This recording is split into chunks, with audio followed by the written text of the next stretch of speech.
What the fuck is up, everybody? It's your boy ScowlingAl. It's been a good while since we read up on some Analects of Confucius here, so in my very inebriated fashion, relatively, I will commence the reading.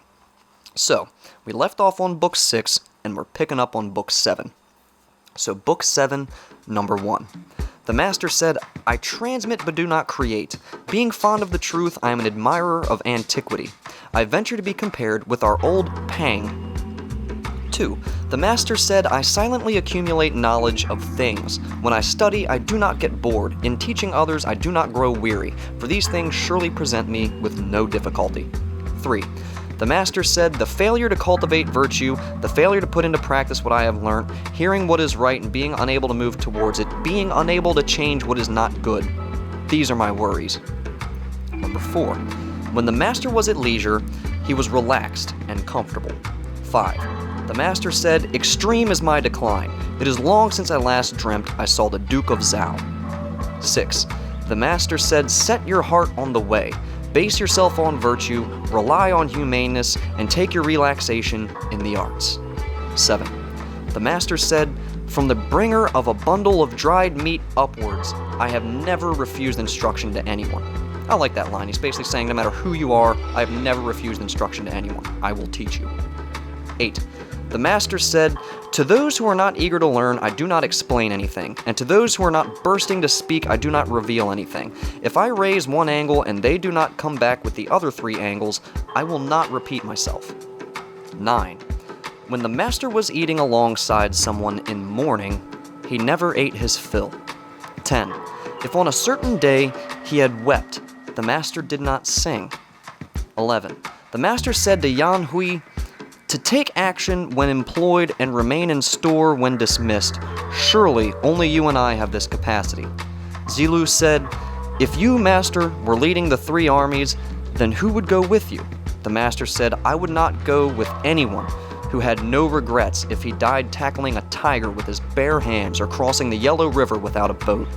What would be necessary would be someone who was apprehensive when approaching a task and liked achieving success through planning. 12. The master said, if even riches might properly be sought, I would surely make them my aim, even if it meant being a fellow carrying a whip. But if they may not be properly sought, I shall pursue those things which I admire. 13. What the master took trouble over were fasting, war, and sickness. 14. When the master was in Qi, he heard the shao, and for 3 months he did not notice the taste of meat. He said, I did not imagine that music making reached such perfection. 15. Ran Yu said, is our master in favor of the Lord of Wei? Zai Gong said, all right, I shall ask him about that. He went in and said, what sort of men were Bo Yi and Shu Qi? He said, they were men of quality from ancient times. He said, did they feel resentment? He said, they sought humaneness and obtained humaneness. So what would they resent? When he came out, he said, our master is not in favor. 16. The master said, even in the midst of eating coarse rice and drinking water and using a bent arm for a pillow, happiness is surely to be found. Riches and honors acquired by unrighteous means are to me like the floating clouds. 17. The master said, give me a few more years so that I am studying at 50 and surely I may avoid major errors. 18. What the master used the standard pronunciation for were the songs, the documents, and the performance of the rites. For all these, he used the standard pronunciation. 19. The Duke of Shi asked Xilu about Master Kong. Xilu did not reply. The master said, why did you not just say that he is the sort of person who gets so worked up that he forgets to eat, is so happy that he forgets anxieties, and is not aware that old age will come? 20. The master said, I am not one who knew about things at birth. I am one who through my admiration of antiquity is keen to discover things. 21. The master did not speak of prodigies, force, disorders, or spirits. 22. The master said, when I walk with two others, I always receive instruction from them. I select their good qualities and copy them, and improve on their bad qualities. 23. The master said, heaven produced virtue in me, so what will Huan Tui have to do with me? 24. The master said, my friends, do you consider me secretive? I definitely have no secrets. I am one who shares with you, my friend, every step he takes. Such a one am I. 25. The master took 4 subjects for his teaching: culture, conduct, loyalty, and good faith. 26. The master said, a sage I have not been able to meet, but a person who manages to meet a gentleman will do. The master said, a good man I have not been able to meet, but a person who manages to meet a man of constancy will do.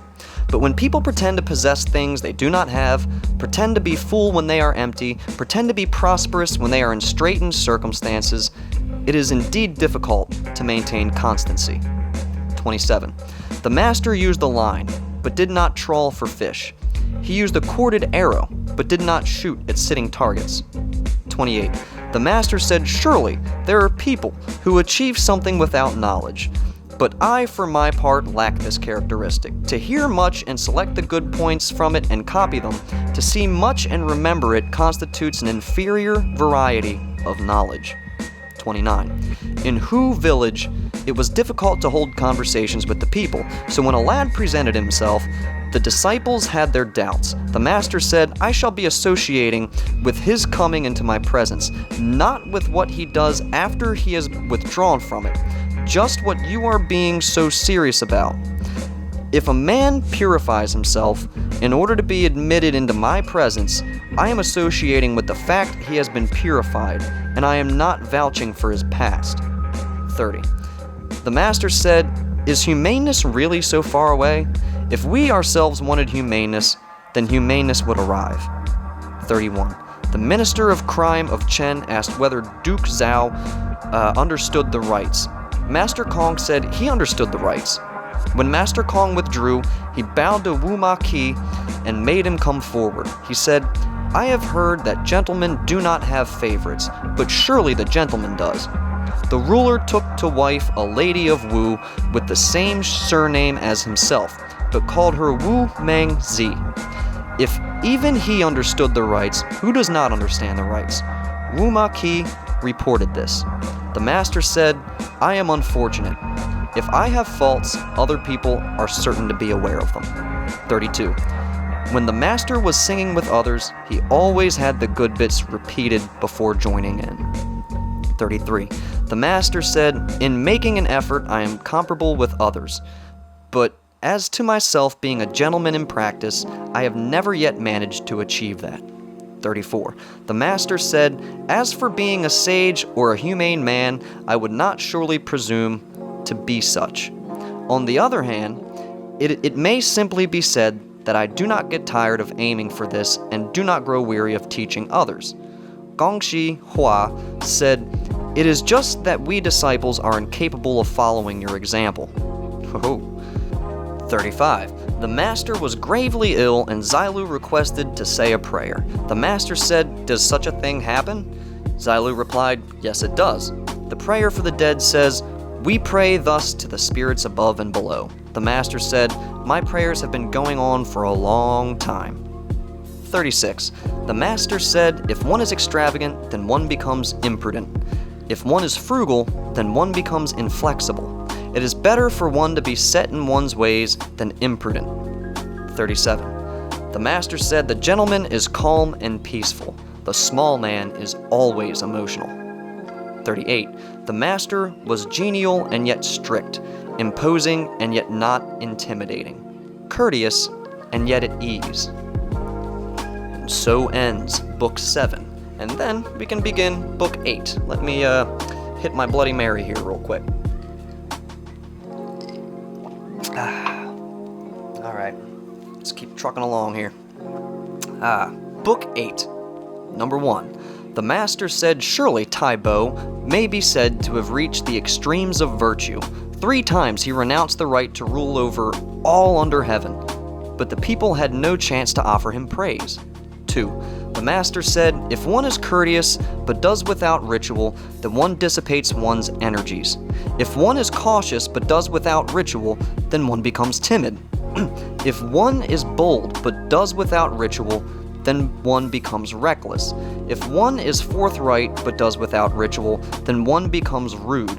When gentlemen deal sincerely with their kinsfolk, then the people are stimulated towards humaneness. When old friends are not neglected, then the people will not behave irresponsibly. 3. When Master Zhang was ill, he summoned the disciples of his school and said, uncover my feet, uncover my hands. The song says, in fear and trembling, as though approaching a deep abyss, as though treading on thin ice. But for now and hereafter, I know that I have come through safely. Haven't I, my young friends? 4.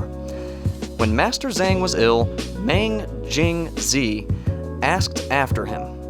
Master Zhang said, when a bird is about to die, its song is mournful, but when a man is about to die, his words are good. The things which the gentleman values in the way are 3. In transforming his demeanor, he banishes violence and rudeness. In composing his expression, he keeps close to sincerity. And in the style of his utterances, he banishes coarseness and impropriety. As to the business of sacrificial vessels, the officials will attend to that. 5. Master Zhang said, although he was able, he put questions to those who were not. And although he had many talents, he put questions to those who had few. He had yet he appeared to lack. He was full, yet he seemed empty. Although he was offended against, he did not fight back. At one time, my friend always used to devote his efforts to these ends. 6. Master Zhang said, if one could entrust a man with the care of a young orphan and could also commission him with the command over a territory of 100 li square, and he could not be deflected when facing a crisis, would he be a gentleman? He would be a gentleman. 7. Master Zhang said the public servant must be broad-shouldered and stout-hearted. His burden is heavy and his way is long, for humaneness is the burden he has taken on himself. Is it not true that it is a heavy one to bear? Only with death does his journey end. Is it not true that he has far to go? 8. The master said, one is roused by the songs, established by the ritual, and perfected by music. 9. The master said the people may be made to follow something, but may not be made to understand it. That one makes a lot of fucking sense. 10. The master said, love of courage and hatred of poverty brings lawlessness. Excessive hatred of those who are not humane, although human, also results in lawlessness. 11. The master said, even if one had talents as attractive as the Duke of Zhao, supposing one were also arrogant and mean, the rest of one's qualities would simply not be worthy of notice. 12. The master said, it is not easy to find anyone who studies for 3 years but is not intent on a salary. 13. The master said, be of sincere good faith and love learning. Be steadfast unto death in pursuit of the good way. One does not enter a state which is in peril, nor reside in one which is rebellious. When the way prevails in the world, then be seen. When it does not, then hide. When the way prevails in your own state, to be made poor and obscure by it is a disgrace. But when the way does not prevail in your own state, to be made rich and honorable by it is a disgrace. 14. The master said, if one is not in a certain office, one does not plan the governance involved in that office. 15. The master said, when the music master Z starts to play and when the climax of the Guanju is reached, what a flood of sound fills one's ears. 16. The master said, headstrong and yet not straightforward, simple-minded and yet not sincere, guileless and yet not true to their word, I do not understand such people. 17. The master said, even if one studies as if it will not be attained, one is still afraid of failing to reach it. 18. The master said, how sublime was the way in which Shun and Yu possessed all under heaven, but remained aloof from it. 19. The master said, great indeed was Yao as a ruler, sublime indeed was he, it is only heaven that may be deemed great, but only Yao modeled himself upon it. So boundless was he that the people were without the ability to put a name to him.